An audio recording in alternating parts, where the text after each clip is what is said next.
মাত্র 15 মিনিটের মধ্যে ইউনূস সরকারের পতন ঘটাতে পারি। হ্যাঁ, একেবারে ঠিক শুনেছেন, মাত্র 15 মিনিট সময় লাগবে। এই 15 মিনিটের মধ্যে কিন্তু ইউনূস সরকারের পতন ঘটাতে পারি। না, এই ডায়লগটা আমি দিচ্ছি না, আর এই হুমকিটা আমিও দিচ্ছি না। তবে ইদানিং আমি নিজে হুমকির সম্মুখীন হচ্ছি। আমাকে মাজার পূজারীরা হুমকি দিচ্ছে, আমাকে ছাত্রলীগেরা হুমকি দিচ্ছে। কারণ সত্য কথা বললে বন্ধুরা একটু দূরে সরে যাবে, এটাই স্বাভাবিক। তবে যেসব বন্ধুরা সত্য সহ্য করতে না পারে ওইসব বন্ধুরা দূরে থাকাই ভালো। তো চলুন মূল ভিডিওটা শুরু করি। উপদেষ্টা ডক্টর ইউনূস হোক, যেই হোক, আমরা 15 মিনিটও টাইম আপনাদেরকে দিব না যদি শ্রমিকদের ভাগ্য নিয়ে কেউ সিনেমিনে খেলতে চান। এক বোন গার্মেন্টস শ্রমিক, এই গার্মেন্টস কর্মী বোন আজকে স্বাধীনভাবে গলা উঁচু করে রাস্তায় দাঁড়িয়ে ইউনূস সরকারের বিরুদ্ধে, সমন্বয়কদের বিরুদ্ধে, ছাত্রদের বিরুদ্ধে গলাবাজি করতে পারছেন। কেন করতে পারছেন জানেন? কারণ আজকে আপনার বাক স্বাধীনতা আছে, আর এই বাক স্বাধীনতা থাকার কারণেই আজকে আপনি এতগুলো কথা বলতে পারছেন। আর এটাই কিন্তু চাওয়া হয়েছিল বিগত 15টি বছর ধরে। কারণ মানুষ বিগত 15টি বছর ধরে কথাই বলতে পারতেছিল না, কারণ তাদের গলা চিপে ধরা হচ্ছিল।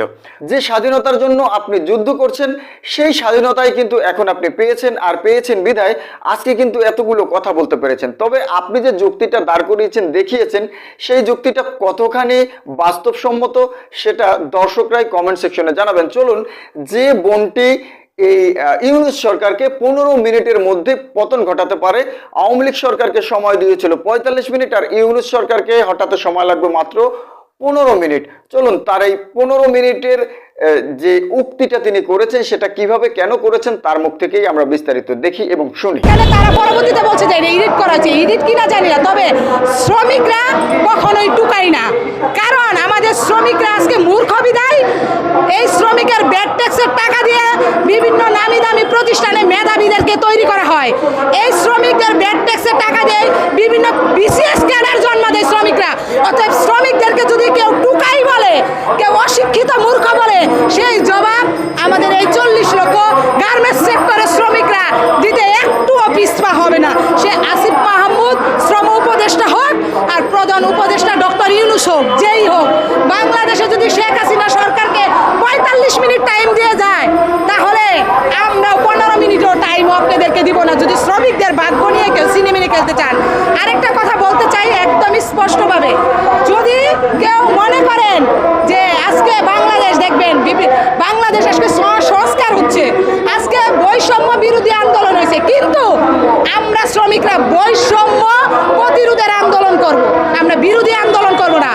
বৈষম্য বিরোধী আন্দোলন করা মানেই হচ্ছে আগে যারা ছিল হুমকি দামকি ঠেট দিছে, এখন শূন্যস্থান পূরণ হয়েছে, চেহারা পরিবর্তন হয়েছে, কিন্তু ওই হুমকি দামকি শ্রমিকদেরকে এখনো দিয়ে যাচ্ছে। অতএব বৈষম্য বিরোধী আন্দোলন আমরা করবো না, আমরা শ্রমিকরা বৈষম্য প্রতিরোধের আন্দোলন করে তুলব। স্পষ্ট বলি, সমন্বয়করা তো মাত্র লেখাপড়া শেষ করতেছে বা অনেকেই চলমান আছে, এখনো পড়ালেখা শেষ করে নাই, তারা রাজনীতির আহামরি কিছু না হয়ে যায় নাই। তারা যদি মনে করে তারা মির্জা ফখরুল ইসলাম আলমগীর হয়ে গেছে, তারা যদি মনে করে ওবায়দুল কাদের হয়ে গেছে, তাহলে আমাদের এই শ্রমিকরা, এই ছাত্র জনতারা আবার তাদেরকে প্রতিহিত করবে। একটা কথা বলতে চাই, আমরা সবাইকে সম্মানের সহিত বলতে চাই, আপনারা যেটা করেছেন যথেষ্ট করেছেন, ভালো করেছেন, আপনারা বৈষম্যের বিরুদ্ধে কথা বলছেন, সব কিছু ঠিক আছে। কিন্তু আপনারা যদি মনে করেন যে এখন শ্রমিকরা, আগে যেমন আওয়ামী লীগের আমলে কিছু কথা বললেই বলতো বিএনপি জামাত উস্কানি দিচ্ছে, এখন যদি আপনারা মনে করেন যে আমি স্বাধীন বাংলাদেশের নাগরিক হিসেবে আমি আমার কষ্টের কথা বলবো, আমি আমার অধিকারের কথা বলবো, আমি আমার ন্যায্য দাবির কথা বলবো, যদি মনে করেন যে আনসার লীগ, রিক্সাওয়ালা লীগ, পুলিশ লীগ, ছাত্রলীগ হয়ে ফিরে আসছি, তাহলে আপনাদেরকেও আমরা উত্তম মাধ্যম দিয়ে বাংলাদেশ থেকে এই শ্রমিকরা জবাবের সেই প্রতিহিত করবে, এটা মনে রাখেন। কারণ শ্রমিকের টাকায় দেশ চলতেছে, শ্রমিক ব্যাড ট্যাক্সের টাকা দেয়। আজকে বন্যায় যারা ক্ষতিগ্রস্ত, আমরা একটা কথা বলতে চাই, সবারটাই নিউজে কভার হয়েছে, আমাদের শ্রমিকদেরটা নিউজে কভার হয় নাই। 40 লক্ষ গার্মেন্টস শ্রমিক, এরা এখান থেকে প্রত্যেকটা শ্রমিকের 1 ঘন্টা করে ওভারটাইমের টাকা কাটা হয়েছে। এমনও ফ্যাক্টরি আছে যেখানে 20 লাখ, 30 লাখ, 25 লাখ করে টাকা আমরা নিজেরা মালিকের সাথে কথা বলেছি, শ্রমিকদের টাকা দেওয়া হয়েছে। অতএব বাংলাদেশ কোনো সমন্বয়ক, কোনো রাষ্ট্রপ্রধান, কোনো সরকার, কোনো বিরোধী দলের সরকারের অর্থে চলে না। তারা শ্রমিকের ব্যাড ট্যাক্সের টাকা দিয়ে তারাও বেতন নিয়ে চলে। অতএব হিসাব করে কথা বলতে হবে। সরকার কি গার্মেন্টস শ্রমিকের বিরুদ্ধে গিয়ে কোনো বক্তব্য দিয়েছে? সরকার কি দেশ সংস্কার করার আগেই আপনাদের সকল দাবি দেওয়া মেনে নেওয়ার জন্য এখন সরকার গঠন করেছে? অন্তর্বর্তী সরকারের কাজ নয় যে কারো কোনো দাবি দেওয়া মেনে নেওয়া। 15 বছরে কোনো কিছু ছিঁড়তে পারেন নাই, এখনো 15 মিনিটে আপনি সবকিছু ছিঁড়ে ফেলার চিন্তা ভাবনা করছেন। আপনার এই 15 মিনিট আপনার কাছেই থাকুক, আপনি আরো 15 বছর অপেক্ষা করুন আপনার উন্নতির জন্য। কারণ 15 বছর ধরে যারা নিজেদের উন্নতি করতে পারে নাই, তারা আগামী 15 বছরও উন্নতি করতে পারবে বলে মনে হয় না। দর্শক, আজকের ভিডিওটি এ পর্যন্ত। ভালো লাগলে লাইক করবেন, কমেন্ট করবেন, সাবস্ক্রাইব করবেন।